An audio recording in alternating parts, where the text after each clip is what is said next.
जिसका नाम है लॉ ऑफ कांस्टेंट कंपोजिशन और लॉ ऑफ डेफिनेट प्रोपोर्शन और लॉ ऑफ फिक्स्ड प्रोपोर्शन। ये इसके तीन नाम हैं, तीनों की तीनों आपको एक ही चीज रिप्रेजेंट करेंगे, वो क्या है? Different samples of the same compound always contain the same element in the same proportion by mass। नहीं समझ आया? समझते हैं। Law of constant fixed या फिर मैं कहूँ definite proportion, ये पूरे एक ही लॉ को बयान कर रहे हैं, इनके डिफरेंट नाम है। अगर आप देखो तो कांस्टेंट, फिक्स्ड और डेफिनेट ये दोनों एक दूसरे के क्या है? सिनोनिम्स हैं, यानी कि सेम मीनिंग्स रखते हैं। कांस्टेंट का मतलब क्या होता है? एक जैसा। फिक्स का मतलब फिक्स्ड है।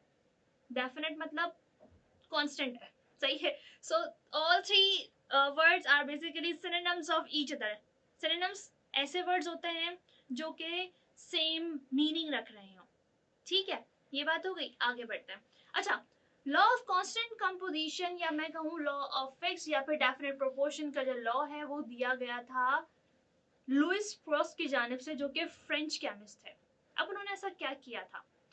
उन्होंने बेसिकली कुछ केमिकल कंपाउंड्स को स्टडी किया और उन्होंने कहा कि जब भी कोई एलिमेंट किसी दूसरे एलिमेंट के साथ में कंबाइन हो रहा होता है तो उसका एक स्पेसिफिक प्रोपोर्शन होता है, उसका एक स्पेसिफिक रेशो होता है। At the end of this lecture मैंने यहाँ पर आपको एक स्टेटमेंट बताई थी। ऐसा करते हैं, पहले उस स्टेटमेंट को लिखते हैं और फिर उसके बाद में हम उसको एलेबरेट करते हैं।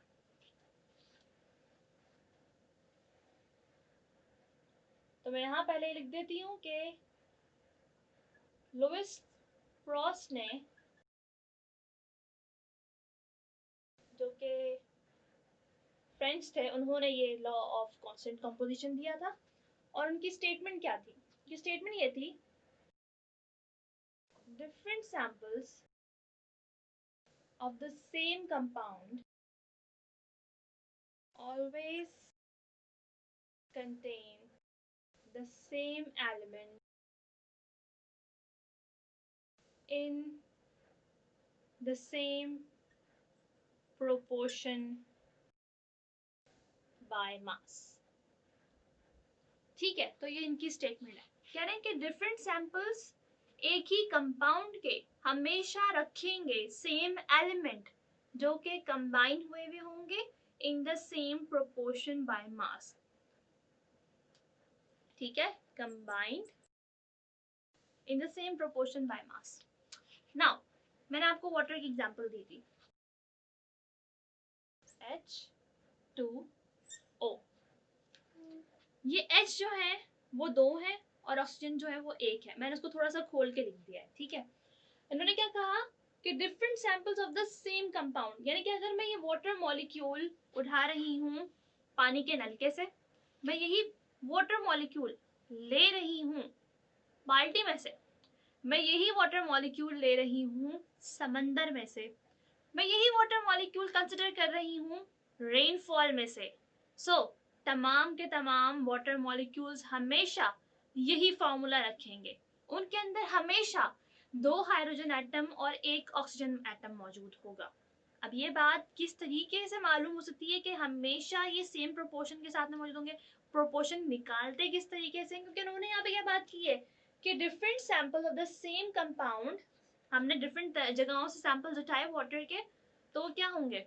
सेम कंपाउंड के होंगे, always contain the same element. तो हम ये बात कह रहे हैं कि वो हमेशा हाइड्रोजन और ऑक्सीजन ही रखेगा। कौन? Water molecule.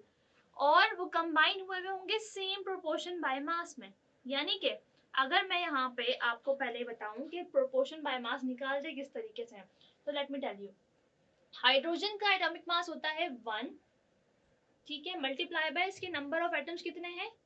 H के साथ में 2 लिखा हुआ है, तो इट मींस 2 है। ठीक है, ऑक्सीजन का एटॉमिक मास होता है 16, मल्टीप्लाई बाय कितने नंबर ऑफ एटम्स है? यहाँ पे कुछ भी नहीं लिखा हुआ, इसका मतलब क्या हुआ? 1।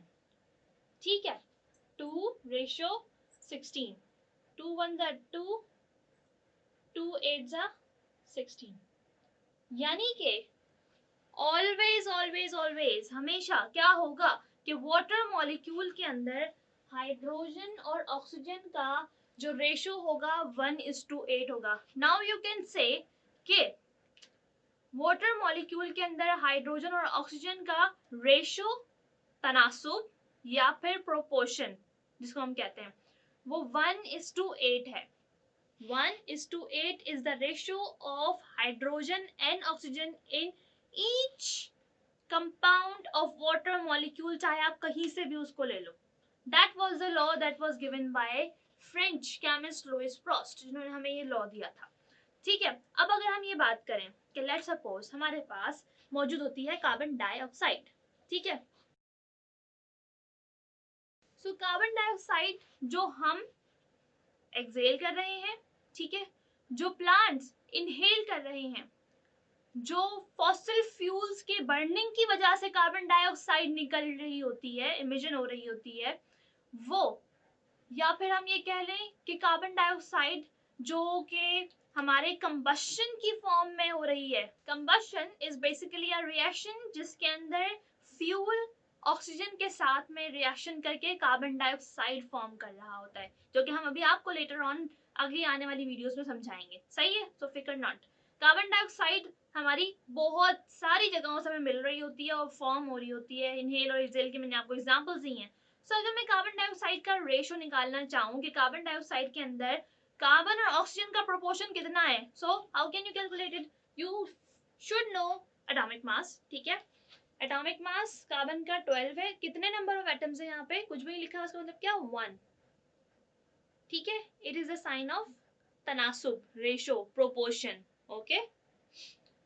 ऑक्सीजन का मास 16, यहाँ पे 2 है, तो 16 इंटू 2 32,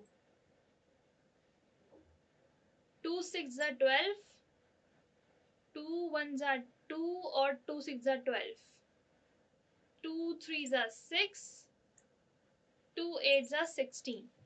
सही है।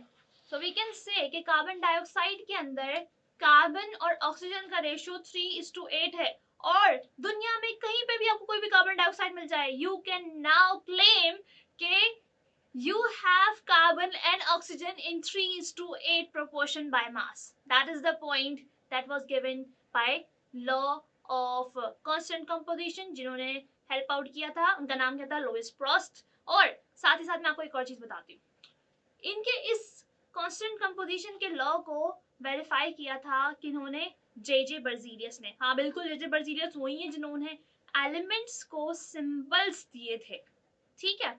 सो अगर मैं बताऊं कि जे बर्जीलियस ने क्या काम किया था, जे बर्जीलियस ने लेड लिया और सल्फर लिया, ठीक है।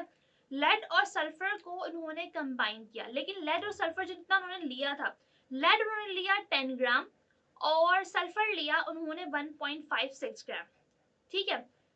10 ग्राम ऑफ लेड ने 1.56 ग्राम ऑफ सल्फर के साथ में रिएक्शन किया। कुछ इस तरह से होता है ये, 10 ग्राम लेड और 1.56 ग्राम ऑफ सल्फर, ये दोनों रिएक्शन करते हैं और फिर उसके बाद में हमें मिल जाता है 11.56 ग्राम ऑफ लेड सल्फाइड, ठीक है। बर्जीलियस ने ये काम किया, एक बर्जीलियस इलस्ट्रेशन, ठीक है। पहली अटेम्प्ट में उन्होंने ये काम किया, सेकंड अटेम्प्ट में उन्होंने क्या किया?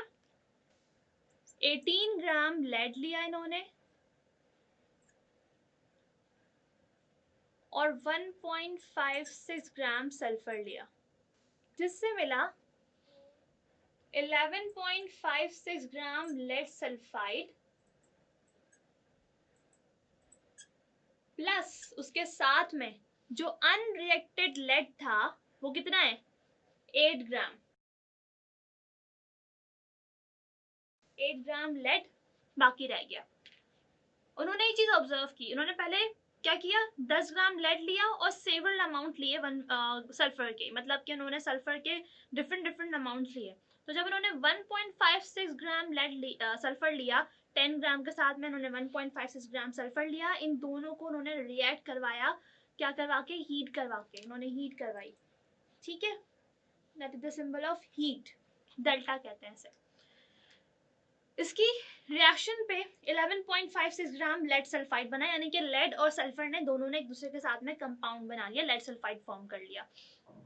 उन्होंने दूसरी अटेम्प्ट के अंदर अब लेड का मास बढ़ा दिया, 18 ग्राम लेड ले लिया और सल्फर का मास उतना ही रखा। सही है। जब उन्होंने ये काम किया तो उन्होंने उतना ही लेड सल्फाइड हासिल किया जितना वो 10 ग्राम और 1.56 ग्राम लेड और सल्फर को मिला के पा रहे थे, हासिल कर रहे थे, बना पा रहे थे। ठीक है। और बाकी का जो लेड है वो अनरिएक्टेड रहा। तो इससे क्या चीज समझ में आती है? उससे बस ये समझ में आती है कि जब सल्फर का अमाउंट कांस्टेंट हो गया तो लेड आया, लेड ने सिर्फ सल्फर के 1.56 के साथ में रिएक्शन करवाया और जितना मास रह गया था लेड का उसने उसके साथ में रिएक्शन नहीं करके दिया। क्यों? क्योंकि लेड और सल्फर एक स्पेसिफिक प्रोपोर्शन के साथ में मिलके हमें लेड सल्फाइड बना के दे रहे हैं। जब 11.56 ग्राम लेड सल्फाइड बन गया और बाकी का लेड बचा, तो अगर हम ये कहते कि यहाँ पर सल्फर की अमाउंट भी बढ़ जाती, सल्फर का वेट भी, मास भी हम बढ़ा देते, 1.56 ग्राम से हम इसको और बढ़ा देते, तो हो सकता था कि हमें 18 ग्राम लेड में से थोड़ा सा कम लेड मिल रहा होता अनरिएक्टेड। ठीक है। लेकिन यहाँ पर हमने 18 ग्राम लेड लिया तो उसने सिर्फ 10 ग्राम के साथ में लेड के रिएक्शन करके हमें 11.56 ग्राम लेड सल्फाइड बना के दिया और बाकी का लेड उसने अनरिएक्टेड हमें वैसे ही लौटा दिया। उसने बोला कि I don't have enough sulphur to get reacted with lead, मतलब मेरे पास इतना अमाउंट सल्फर का मौजूद नहीं है जिसको मैं रिएक्शन करवा के आपको लेड सल्फाइड और बना के दे दूं। जितना था वो मैंने आपको दे दिया, जितना मैं कर सकता था उतना मैंने कर दिया है। So that is the thing कि हमेशा हमारे एलिमेंट्स जब एक दूसरे के एटम्स के साथ में कंबाइन हो रहे होते हैं तो वो एक स्पेसिफिक रेशियो रख रहे होते हैं, उसके साथ में कंबाइन हो रहे होते हैं। Okay, so I think now you got the point कि what is the law of constant composition. J Berzelius ने किस तरीके से हमें हेल्प आउट किया ये समझने के लिए हमने ये बात की जानी इधर। ठीक है। अब आपसे मिलेंगे नेक्स्ट वीडियो लेक्चर के अंदर न्यू लॉ के साथ में। सो कहीं मत जाइए, बस अभी आ रहे हैं।